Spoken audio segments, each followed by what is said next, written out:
Bonsoir à toutes et à tous, bienvenue dans votre journal. Voici les titres de l'actualité de ce lundi 21 février. La Libye en plein chaos. Les violences lors des manifestations contre le pouvoir ont déjà fait plus de 230 morts en 5 jours. Les Français vivant dans le pays sont invités à partir et des rumeurs ont même annoncé la fuite du colonel Kadhafi. Braquage d'une grande violence en Moselle. Un chauffeur-livreur a été abattu d'un coup de fusil à pompe dans la tête. L'agent de sécurité qui l'accompagnait est quant à lui grièvement blessé. Menacée d'expulsion alors qu'elle joue depuis près de 3 ans dans une équipe de première division. Une footballeuse camerounaise sans papier a été arrêtée dans le Pas-de-Calais. Le club qui l'employait ne lui avait fourni aucun contrat de travail. Jambes, poitrine, ventre, 73% des Français n'aiment pas au moins une partie de leur corps. Alors, quels sont les complexes les plus répandus? Peut-on les surmonter? Nous répondrons à toutes vos questions. La saga Bettencourt au théâtre. Avec sa nouvelle pièce, Laurent Ruquier s'amuse des rebondissements en série dans la famille la plus riche de France. Parce que je la vole bien, une satire sociale réjouissante à découvrir à la fin de ce journal. Mais on commence ce journal avec cette dernière information qui vient tout juste de nous parvenir ce soir. La capitale de la Libye, Tripoli, serait bombardée par l'armée. Et des habitants parlent de nombreuses victimes et d'un balai incessant d'avions, d'hélicoptères et qui tirent en ce moment même sur différents quartiers. Plus de 230 morts en 5 jours, la situation est donc extrêmement tendue dans le pays. Plusieurs villes sont désormais entre les mains des manifestants hostiles au pouvoir. Le Quai d'Orsay conseille aux ressortissants français de quitter la Libye. Jean-Baptiste Bruno, Arnaud Etcheverry. Cette grand-mère retrouve avec soulagement ses 2 petits-enfants.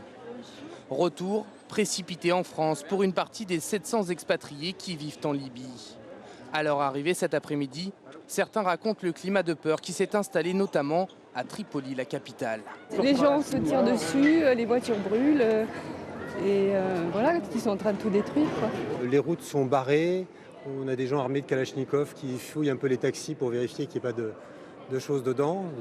En 24 heures, le rapport de force entre manifestants et le pouvoir semble s'être inversé. Plusieurs villes sont désormais aux mains des contestataires, et notamment Benghazi, la 2e ville du pays. Sur ces images amateurs postées sur Internet, on découvre des manifestants euphoriques. Armes à la main, ils viennent de chasser l'armée et défilent dans les rues pour fêter leur victoire. Jusque-là épargnés par les violences, les affrontements ont gagné la capitale. Des tirs ont retenti toute la journée et des bâtiments publics, des commissariats ont été incendiés. Moammar Kadhafi au pouvoir depuis 42 ans est-il encore aux manettes? Toujours aucune réaction depuis le début de la révolte. Seul l'un de ses fils est intervenu hier soir à la télévision.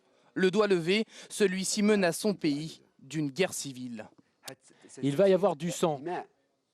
Il y aura des rivières de sang. Ça va être la guerre civile. Nous allons tout droit vers la guerre civile, comme en 1936. Nous allons nous entretuer dans les rues. La Libye n'est pas la Tunisie ou l'Égypte. La Libye a du pétrole qui unit la Libye. Ce soir, on ne sait plus vraiment qui contrôle le pays. Le ministre britannique des Affaires étrangères annonce que Moammar Kadhafi serait en fuite direction le Venezuela. Les prochaines heures seront en tout cas décisives. Autre signe du chaos qui règne dans le pays, 2 avions militaires libyens ont atterri cet après-midi à Malte. À leur bord, des soldats qui diraient avoir fui une base militaire tombée aux mains des manifestants. Et la révolte se poursuit dans d'autres pays du monde arabe, comme ici à Bahreïn, où des milliers de personnes occupent toujours la place de la Perle à Manama. Un 7e manifestant a succombé aujourd'hui à ses blessures. Une nouvelle marche de l'opposition est prévue pour demain. Et les manifestants réclament désormais la fin du règne de la famille royale au pouvoir. L'actualité en France marquée par ce braquage d'une grande violence hier soir à Voipy en Moselle, alors qu'il venait de relever les caisses de distributeurs automatiques de boissons et de sandwichs. Un chauffeur a été sauvagement tué par balle. L'agent de sécurité qui l'accompagnait est grièvement blessé. Reportage Pascal Largeron. Mètre carré après mètre carré, les enquêteurs ont passé une bonne partie de la journée à inspecter le terrain vague à proximité de la scène de crime. C'est ici, sur le parking de cette zone d'activité, que les 2 corps ont été retrouvés cette nuit, gisant dans une mare de sang. Un chauffeur-livreur de cette société de distributeurs automatiques de boissons et sandwichs terminait sa tournée en compagnie d'un vigile. Les 2 hommes ont, semble-t-il, été victimes d'un guet-apens. C'est ce que laissent penser les premiers éléments de l'enquête, tirés notamment de l'analyse des bandes de vidéosurveillance. On voit les faits se produire, sans pouvoir déterminer si c'est un homme ou une femme ou s'il y a d'autres personnes autour dans son environnement proche. Un individu a ouvert le feu sur ces personnes et s'est enfui aussi vite qu'il n'est arrivé.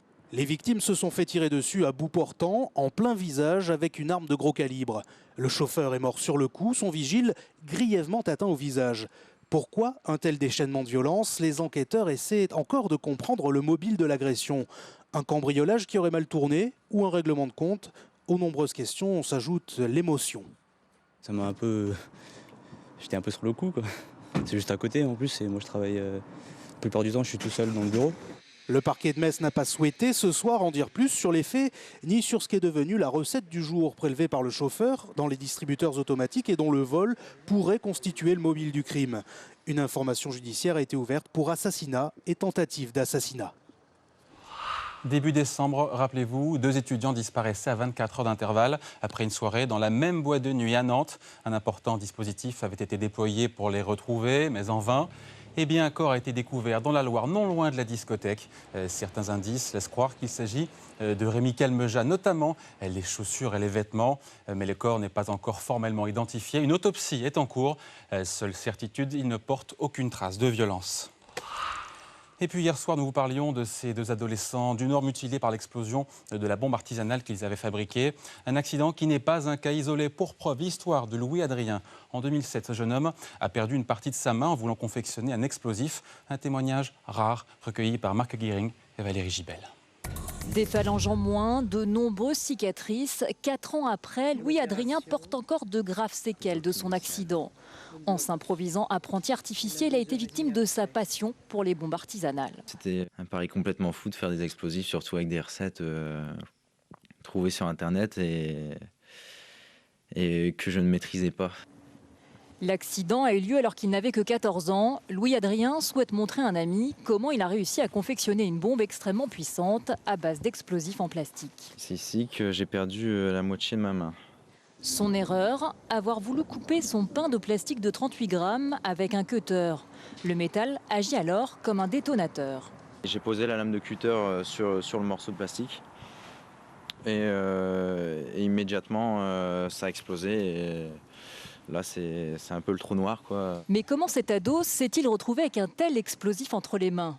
Aujourd'hui, c'est un jeu d'enfant. En quelques clics sur Internet, les recettes de ces bombes sont dévoilées avec une facilité que déplore sa mère. De nombreuses vidéos circulent ainsi, montrant des apprentis sorciers bien imprudents. On ne montre pas les dangers qu'il peut y avoir et eux n'y pensent pas, ou même si on leur dit, ils ne veulent pas y croire. Opéré dans une clinique spécialisée, Louis Adrien a retrouvé aujourd'hui un usage quasi normal de sa main. Il a désormais tourné la page, fini les explosifs, il préfère se concentrer sur son autre passion, le cyclisme. C'est Tartuffe aux 20h. À l'évidence, il est candidat alors qu'ils le disent. La phrase du jour est signée François Barouin et elle vise Dominique Strauss-Kahn après son intervention à la télévision hier soir. Interview au cours de laquelle le directeur général du FMI n'a toujours pas dévoilé clairement ses intentions pour la présidentielle de 2012. Et dans la bouche des politiques, les mots ne sont pas employés au hasard. Certains d'entre eux sont plus souvent prononcés que d'autres, comme le révèle une récente étude. Et des mots qui permettent de mieux cerner le tempérament des politiques. Et parfois, vous allez le voir, c'est surprenant. Julie Lotte, Grégory Lafont.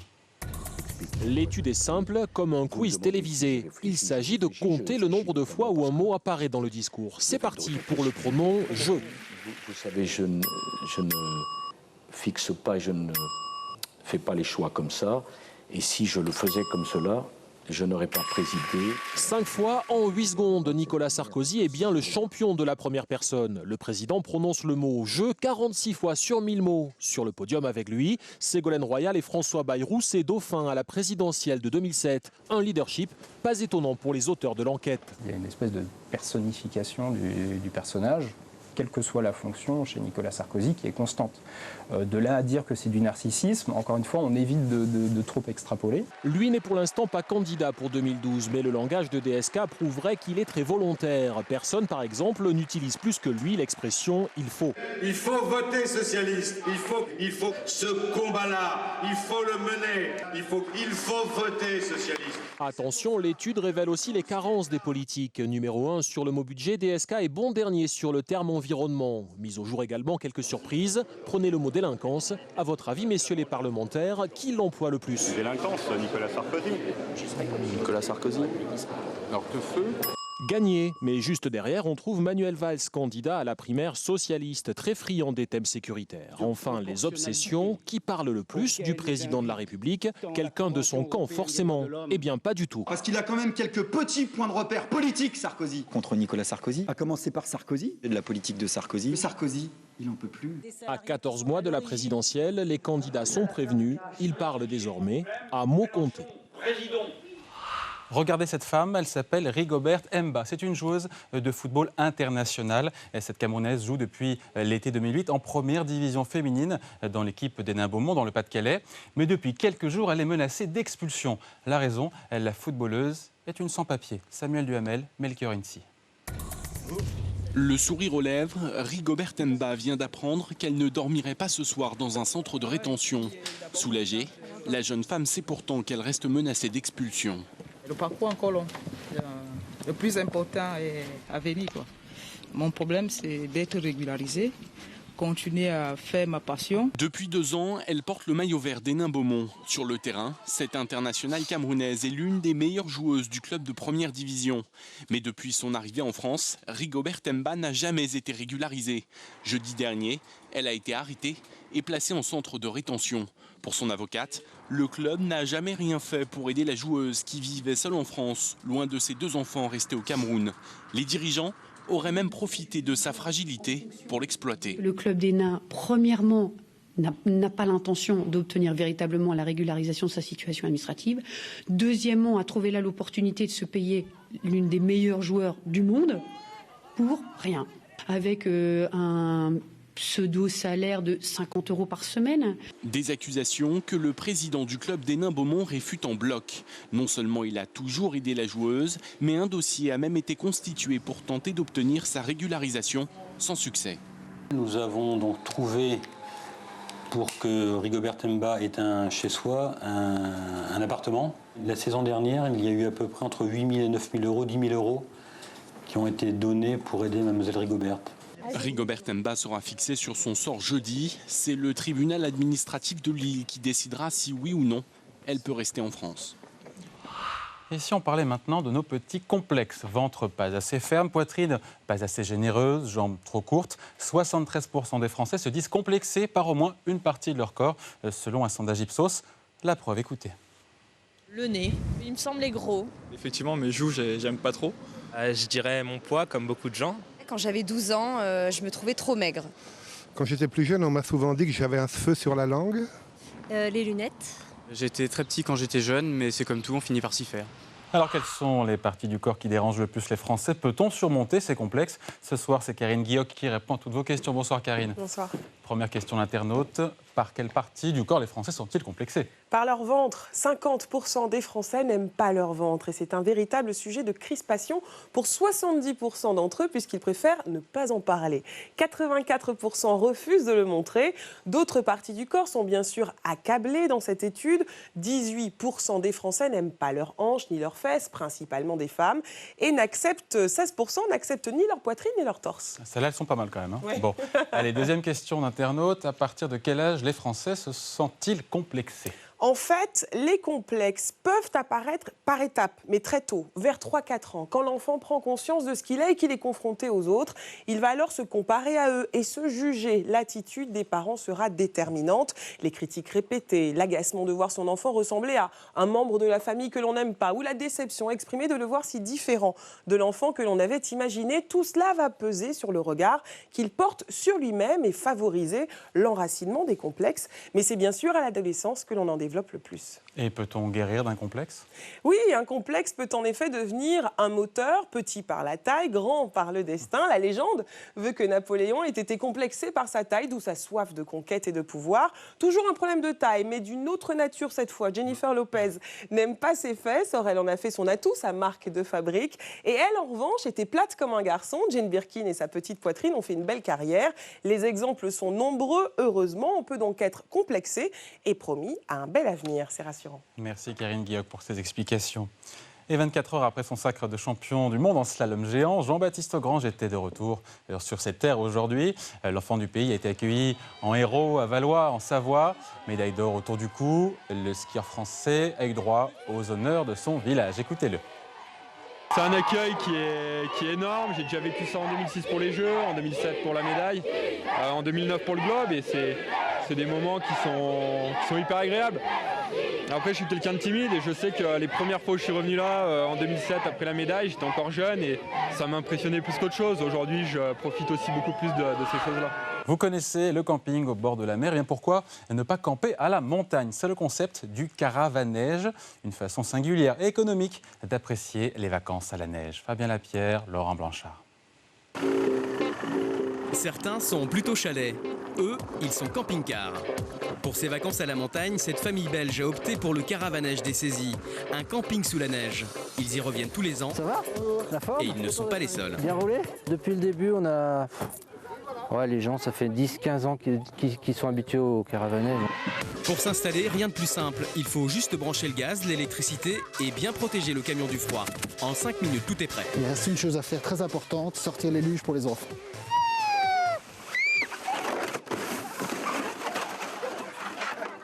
Allez, on vient s'inscrire alors. Pour le budget, la famille est gagnante. Une semaine en appartement lui aurait coûté au moins 1 000 €. Avec le camping, c'est 4 fois moins cher, 240 €. Et en plus, le parking ne peut pas être mieux situé. On est juste sur les pistes, elles sont ici à 50 mètres et le cours de ski pour les enfants est juste ici derrière. Donc, tu peux allumer le chauffage aussi. Pour l'intérieur, en revanche, c'est pas un palace. Derrière moi, il y a le petit cabinet de toilette avec le WC et la douche. Puis là, dans le fond, les lits superposés pour les enfants. Le petit coin à cuisine. Des vacances d'hiver bohème, c'est justement ce que cherchait ce couple. C'est la liberté, c'est le plaisir d'être dans la nature et pas dans des immeubles au centre de la station. Le caravanège a quand même un inconvénient. Pour la douche, il faut se rendre à une centaine de mètres du camping-car, à l'autre bout du parking. Allez, allez, allez. Une traversée au pas de course, ce soir il fait -5 dehors. Non, c'est chaud, voilà. Allez. Après l'épreuve de la douche, le réconfort à l'heure de l'apéritif. C'est un peu comme au camping l'été, sauf qu'à la montagne, le pastis a été remplacé par un verre de vin chaud. On n'a pas trouvé mieux pour réchauffer les campeurs du grand froid.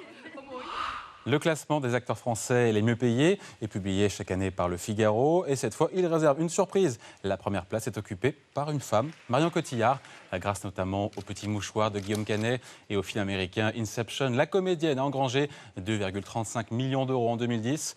On retrouve à la deuxième place Jean Dujardin avec 2 300 000 euros. Et juste derrière Cadmerade avec 2,25 millions d'euros pour Cadmerade. La famille Bettencourt refait parler d'elle, mais au théâtre cette fois-ci. Une vieille milliardaire qui n'a plus toute sa tête, un photographe trop gentil pour être honnête, une fille qui ne veut pas se faire plumer. C'est le point de départ de la nouvelle pièce de Laurent Ruquier, avec un titre en forme de clin d'œil, Parce que je la vole bien. Sandrine Fournier, Irène Candel. L'histoire est simple. Une riche héritière est fâchée avec sa fille parce qu'elle entretient une relation singulière et très onéreuse avec un artiste. Votre fille est jalouse de notre relation. On peut la comprendre, hein. Est-ce qu'elle doit s'emmerder avec son mari? Ah oui, j'oubliais, l'héritière s'appelle Marianne Cacancourt et l'artiste Jean-Florent Marnier. Deux noms dont la ressemblance avec ceux de personnes existantes n'est pas du tout fortuite. Pour l'auteur, s'inspirer de l'actualité est presque une tradition française. Molière, il servait de ce qui se passait à la cour pour écrire ses pièces. C'était jamais autre chose qu'une dénonciation de ceux qui nous dirigent. Les deux principaux comédiens se sont appropriés les rôles avec la ferme volonté de ne pas singer les vrais protagonistes de l'affaire. Je suis votre ami le plus cher. Non, mettez pas le plus cher. J'ai fait selon ce que j'imaginais de lui, mais aussi surtout selon ce que la situation impose. J'ai fait l'Asie, l'Australie, toute l'Afrique, les Amériques, toute l'Europe. J'ai fait l'Est, l'Ouest, le Nord, le Sud. Alors je voudrais faire les soldes. Évidemment, la riche héritière n'a aucune notion d'argent, mais elle n'est pas dupe non plus. C'est une femme qui a été une femme de devoir toute sa vie et que là, elle a envie de s'amuser. Voilà, elle a envie d'être légère à la fin de sa vie. Ça, je trouve ça très beau. Très beau et surtout très drôle. On ne savait pas de quoi ça parlait, donc ça nous a bien rappelé une bonne actualité. Ça fait l'actualité pendant toute une année et là, c'est condensé en 1h30 et c'était très bien. Cette pièce est en tout cas la preuve que l'actualité n'est pas toujours morose. Avant de se quitter, je vous rappelle la principale information de ce journal. La Libye est plongée dans le chaos et la violence. Ce soir, selon plusieurs sources, l'armée bombarderait la capitale Tripoli, faisant de nombreuses victimes. Le colonel Kadhafi, lui, pourrait avoir pris la fuite. Et les quelques 700 ressortissants français sont invités à quitter le pays. Voilà donc ce qu'on pouvait dire de l'actualité de ce lundi. Dans quelques instants, scène de ménage, à 20h45 Top Chef. Pour l'information, demain, c'est Franck Georgette qui vous présentera le 12h45 et j'aurai le plaisir de vous retrouver pour le 19h45. Excellente soirée avec nous sur M6.